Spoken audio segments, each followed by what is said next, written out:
Praise the lord. ప్రభువునందు ప్రీతైన పిల్లారా, నేటి వాక్య ధ్యానము కొరకు మిమ్మల్ని ప్రేమతో ఆహ్వానిస్తూ ఉన్నాను. నేటి వాక్య ధ్యానముగా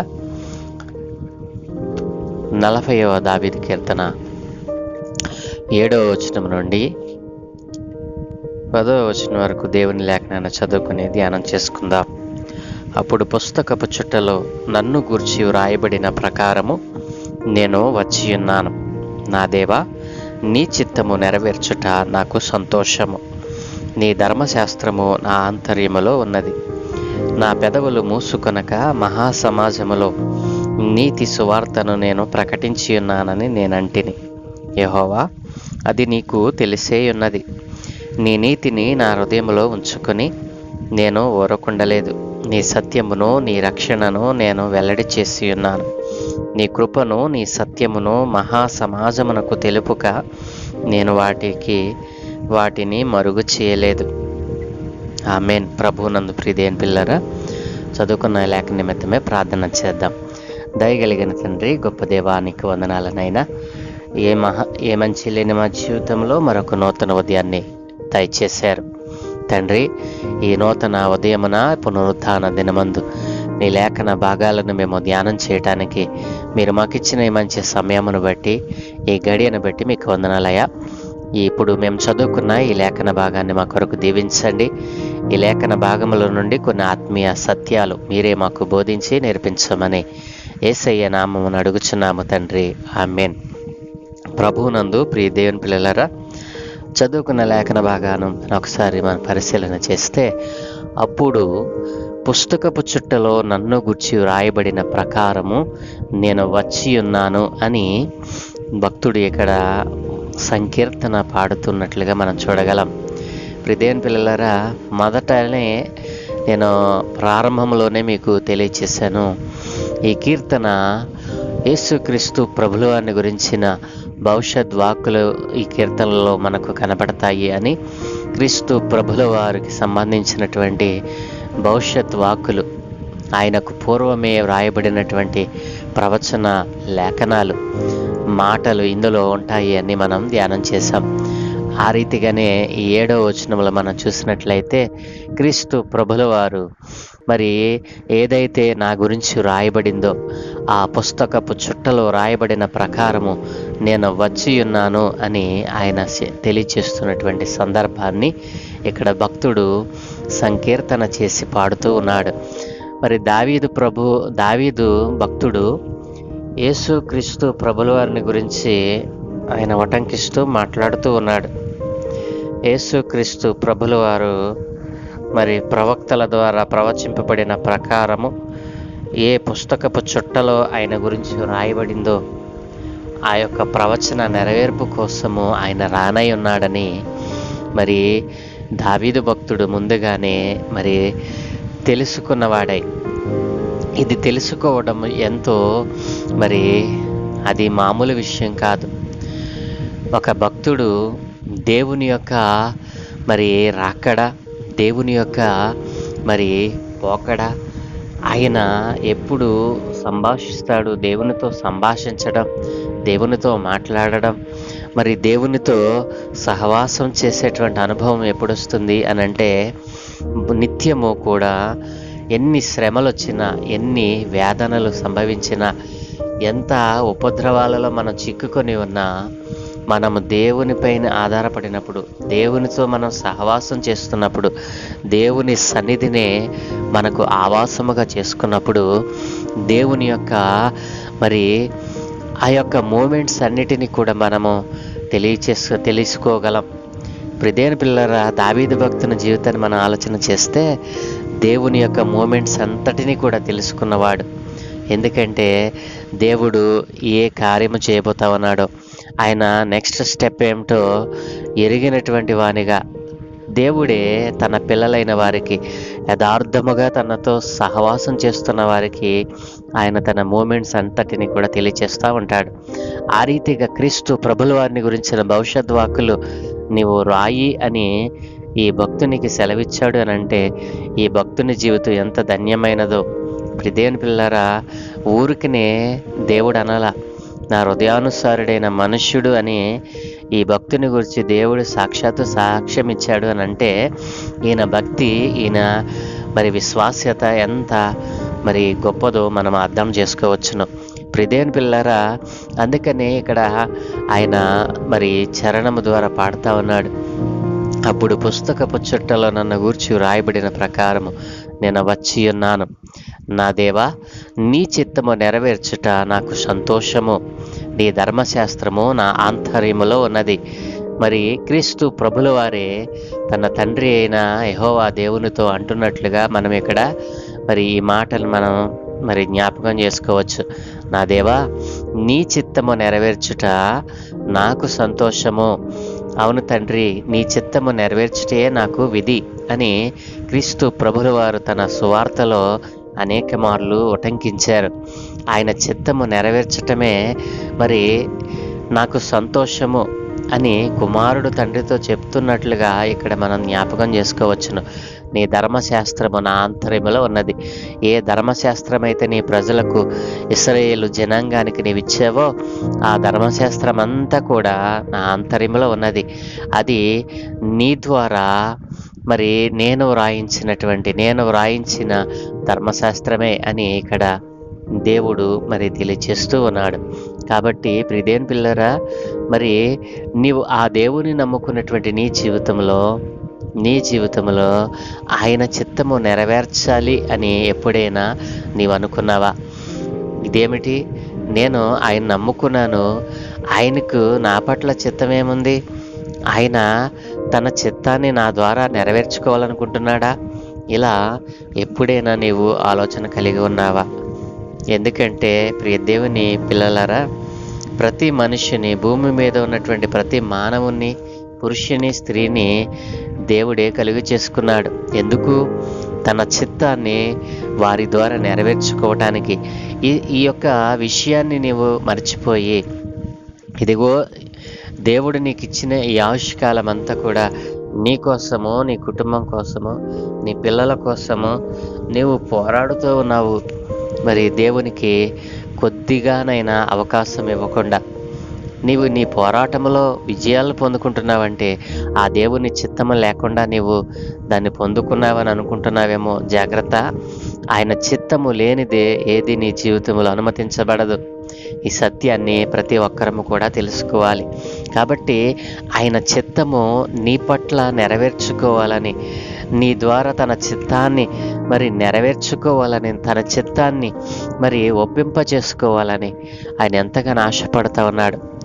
ఎంతో కాలంగా నిన్ను తన చిత్తానికి అనుగుణంగా వాడుకోవాలని ఆయన ఆశపడుతూ ఉన్నాడు. కానీ ప్రతిసారి కూడా ఆయన మాటను, ఆయన వాక్కును, ఆయన ఉపదేశాన్ని నీవు పెడచెవిన పెడుతూ వస్తూ ఉన్నావు. ఎప్పటికైనాను ఆయన చిత్తము నెరవేర్చాలనే కోరిక నీలో ఉందా? నా ప్రియ సహోదరి, సహోదరుడా, ఒకసారి ఆలోచన చేయి. సర్వాధికారి అయిన దేవుడే పరలోకమును విడిచి నీ కోసము మానవ రూపికి లోకానికి వచ్చాడే. నీ కోసము ఆయన అంత త్యాగం చేస్తే మరి ఆయన కలిగినటువంటి ఆయన ఉద్దేశాన్ని, ఆయన చిత్తాన్ని నీ ద్వారా నెరవేర్చుకోవాలని ఆశపడతా ఉంటే ఎంతకాలము నీవు ఆయనకు చిక్కకుండా నీవు తిరుగుతావు? ప్రియదేవుని పిల్లరా, నేను సన్నిధిలోనే ఉన్నాను అనుకుంటున్నావు, భక్తిలోనే ఉన్నాను అనుకుంటున్నావు. నా ప్రియ సహోదరి, సహోదరుడా, అది ఆయన మెచ్చేదే. కానీ అంతకంటే మరి అమూల్యమైనటువంటిది, అంతకంటే నీ నుండి ఆయన కోరుకుంటున్నది ఏమిటో తెలుసా? ఆయన చిత్తాన్ని మరి నీ ద్వారా నెరవేర్చుకోవాలని ఆశపడతా ఉన్నాడు. ఇక్కడ అంటున్నాడు కదా, నా దేవా, నీ చిత్తము నెరవేర్చుట నాకు సంతోషము. నీ చిత్తము నెరవేర్చుట నాకు సంతోషము. ఆయన చిత్తము నీవు ఎప్పుడు నెరవేర్చగలవు అనంటే ఆయన ధర్మశాస్త్రం అంతటిని కూడా నీ హృదయములో నీవు పొందుపరుచుకున్నప్పుడు. ఆయన అంటున్నాడు, నా ఆంతర్యములో నీ ధర్మశాస్త్రము ఉన్నది అంటున్నాడు. ఆయన ధర్మశాస్త్రము అనగా ఆయన ఏదైతే మానవాళికి నియమించినటువంటి విధులు ఉన్నాయో, ఆజ్ఞలు ఉన్నాయో, మరి ఆ యొక్క న్యాయ విధులను, ఆజ్ఞలను, మరి ధర్మశాస్త్రం అంతటిని పాటించటానికి నీవు ఒప్పుకున్నట్లయితే దేవుడు తన ప్రజలందరి విషయంలో కూడా మరి తన చిత్తాన్ని నెరవేర్చుకోవాలని ఆశపడతా ఉన్నాడు. తన చిత్తాన్ని నెరవేర్చేవారు ఒకరైనా ఉన్నారా అని ఆయన ఆకాశంలో నుండి తొంగి చూస్తూ ఉన్నాడు. ఇప్పటికైనాను మరి నీ పెదవులు ఎందాక మూసుకుంటావు? ఆయన అంటున్నాడు కదా, నా పెదవులు మూసుకొనక మహా సమాజములో నీతి సువార్తను నేను ప్రకటించి ఉన్నానని నేను అంటిని. యెహోవా, అది నీకు తెలిసే ఉన్నది. ఆయన సమాజ మందిరములలో, మహా సమాజములో దేవుని యొక్క నీతిని, దేవుని యొక్క రాజ్యమును ఆయన ప్రకటించాడు. ఆయన 3.5 సంవత్సరాల కాలంలో మరి దేవుని యొక్క పరలోకపు సంగతులన్నిటినీ కూడా తండ్రి చిత్తము ఏదైతే కుమారుని ద్వారా నెరవేర్చుకోవాలనుకున్నాడో వాటంతటిని కూడా కుమారుడైన క్రీస్తు ప్రభుల వారు నెరవేర్చాడు. ఒక్కటి కూడా తప్పకుండా ఆయన నెరవేర్చాడు. ప్రవచన నెరవేర్పులను, తన గురించి పుస్తకపు చుట్టలో చెప్పబడిన ప్రతి మాటను, ప్రతి ప్రవచనాన్ని ఆయన చక్కగా నెరవేర్చాడు. తండ్రికి మరి ఆయన ఉపయోగపడిన రీతిగా ఈరోజున క్రీస్తు ప్రభుల వారికి నీవు ఉపయోగపడతా ఉన్నావా? ఆయన చిత్తము నెరవేర్చేటువంటి ఆలోచన నీకుందా? దేని పిల్లరా, అయితే నీవు ఆయన చిత్తాన్ని నెరవేర్చాలని ఆశ నీలో ఉంటే గనక నీ పెదవులు మూసుకోవు. మహా సమాజములో ఆ నీతిమంతుడైన క్రీస్తు ప్రభుల వారి యొక్క జీవితాన్ని, ఆయన పుట్టుక, ఆయన జీవితం, ఆయన మరణము, పునరుత్థానమును నీవు చెప్పక ఊరకుండలేవు. కాబట్టి నీవు నీ పెదవులు తెరసి ఎప్పటికైనా సువార్తను ప్రకటించు, నీతి సువార్తను నీవు ప్రకటించు. అది నీకు బాధ్యత ఉన్నది. దేవుడు అదే నీలో నుండి కోరుకుంటూ ఉన్నాడు. దేవుని పిల్లలరా, మరొక మాటను మనం జ్ఞాపకం చేసుకుంటే, నీ నీతిని నా హృదయంలో ఉంచుకున్నాను, నేను ఊరకుండలేదు. నీ సత్యమును, నీ రక్షణను నేను వెల్లడి చేసి ఉన్నాను.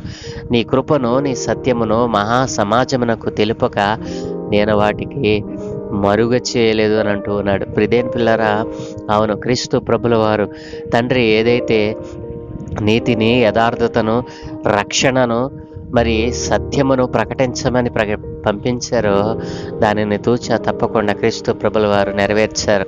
మరి ఈ దినాన నీ యొక్క పని ఏమిటి?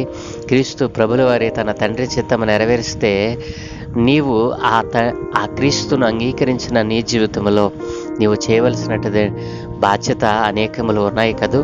కాబట్టి ప్రియ దేవుని పిల్లారా, నీతిమంతుడైన క్రీస్తు ప్రభుల వారిని అనేక మందికి పరిచయం చేయవలసినటువంటి బాధ్యత నీలో ఉంది. ఆయన తన చిత్తాన్ని నీ ద్వారా నెరవేర్చుకోవాలనుకుంటున్నాడు. ఆయన తన చిత్తాన్ని నెరవేర్చుకోవాలనుకున్న ఆశ ఏంటంటే, నా సువార్త నీ నోటి ద్వారా ప్రజలకు వినిపింప చేయాలని ఆశపడతా ఉన్నాడు. మరి దేవునికి ఉపయోగపడే పాత్రగా నీవు ఎంతకాలము మరి ఉండక తప్పించుకొని తిరుగుతావు? దేవునికి ఉపయోగపడేటువంటి పాత్ర మరి అది ఎంత శ్రేష్టమైనది. కాబట్టి నీతిమంతుడైన క్రీస్తును ప్రకటించక ఎంతకాలము నీవు ఊరకుంటావు? దేవుని నామము నెరుగని వారు అనేక మంది నశించిపోతా ఉన్నారు. మరి ఆయన నీతిని నీ హృదయంలో ఉంచాడు. సత్యమును ప్రకటించమని ఆయన తెలియజేస్తూ ఉన్నాడు. ప్రతి ఉదయము, సాయంత్రము మరి దేవుడు నీతో మాట్లాడుతూ నిన్ను సరిచేస్తూ ఉండగా, నీ అన్ని విషయాలలో నీ కోరికలన్నిటినీ ఆయన నెరవేరుస్తూ ఉండగా, ఆయన ఈ చిన్న కోరిక నువ్వు నెరవేర్చలేవా? ఆయన తన చిత్తాన్ని నీ ద్వారా నెరవేర్చుకోవాలనుకుంటున్నాడు. ఆయన ఉపయోగపడే పాత్రగా నువ్వు ఉంటావా? నీతిమంతుని యొక్క లక్షణాలను నీ హృదయంలో ఉంచాడు. నీతిమంతుడైన దేవుడే నీ హృదయంలోనికి వస్తానంటున్నాడు. మరి సత్యమును వెల్లడి చేస్తానంటున్నాడు. ఆ సత్యమును, ఆ నీతిని ధరించిన వాడవై ఆయనకు ఉపయోగపడే పాత్రగా నీవు నిలవాలని, మరి మారాలని ఒకవేళ ఆశపడుతూ ఉన్నావా? ఆయన చిత్తాన్ని, దేవుని చిత్తాన్ని మరి నాలో నేను నెరవేర్చుకోవాలని, మరి దేవుని చిత్తాన్ని, దేవుడు ఏదైతే ఆశపడతా ఉన్నాడో తన చిత్తాన్ని నీ ద్వారా నెరవేర్చుకోవాలని ఆశపడుతున్న దేవునికి నిన్ను నీవు సమర్పించుకుంటావా? అయితే నాతో కలిసి చిన్న ప్రార్థన చేయి. సకల ఆశీర్వాదములకు కారణభూతుడైన తండ్రి, మహాదేవ, గొప్ప దేవానికి వందనాలనైనా. ఏ మంచి లేని మా జీవితంలో మరొక నూతనమైన ఉదయాన్ని, పునరుత్థాన దినాన్ని అనుగ్రహించారు తండ్రి. ఈ దినాన్న మేము ధ్యానం చేస్తున్న లేఖన భాగంలో క్రీస్తు ప్రభుల వారు ఏదైతే తండ్రి చిత్తము నెరవేర్చడానికి ఆయన సంపూర్ణముగా తన హృదయాన్ని, తన జీవితాన్ని సమర్పించుకున్నారో తండ్రి అయిన దేవుడు కుమారుని ద్వారా తన చిత్తాన్ని ఏ రీతిగా నెరవేర్చుకున్నారో ఈ రోజున క్రీస్తు ప్రభుల వారిని అంగీకరించిన అయా మేమందరమును కూడానైనా ఇదిగో నీవు నెరవేర్చుకోవాలని ఆశపడుతున్న నీ చిత్తాన్ని మేము నెరవేర్చేటువంటి పాత్రలుగా మారటానికి సహాయం దయచేయండి. ఇంతకాలమునైనా నీకు ఉపయోగపడిన పాత్రగా మేము ఉన్నాం అయ్యా. ఇదిగో నీ వాక్యం ద్వారా ఈరోజు మీరు మాతో సూటిగా మాట్లాడారు. అవును దేవా, నీ చిత్తాన్ని నెరవేర్చుకోవాలని ప్రతి మానవునిలో నైనా నీవు ఆశపడతా ఉన్నావు. అయితే మానవుడు నీకు చిక్కకుండా తమ తమ మార్గములను చెరిపివేసుకొని అయా నీకు దూరమైపోతూ ఉండగా ఒక్కసారి జ్ఞాపకం చేసుకోమని అనేక మందిని నైనా ఇదిగో నీ చిత్తాన్ని నెరవేర్చడానికి వాహకాలుగా మారటానికి సహాయం దయచేయమని. నామం ఎరిగిన వారు అనేక మంది లోకంలో నశించిపోతా ఉన్నారు. ఏ ఒక్కరు నశించిపోకుండా నీ నీతి సువార్తను, నీ సత్య సువార్తను ప్రకటించుటకు వాహకాలుగా, పాత్రలుగా అనేక మందిని లేపమని ఈ దినం మే చేయ పనులన్నింటి మీద కనుదృష్టి ఉంచి మీ దూతల కాపుదలను గ్రహించి మీరే మహిం పొందుకోమని యేసయ్య పరిశుద్ధ నామమున ప్రార్థించి వేడుకుంటూ ఉన్నాము తండ్రి. Amen, amen, amen.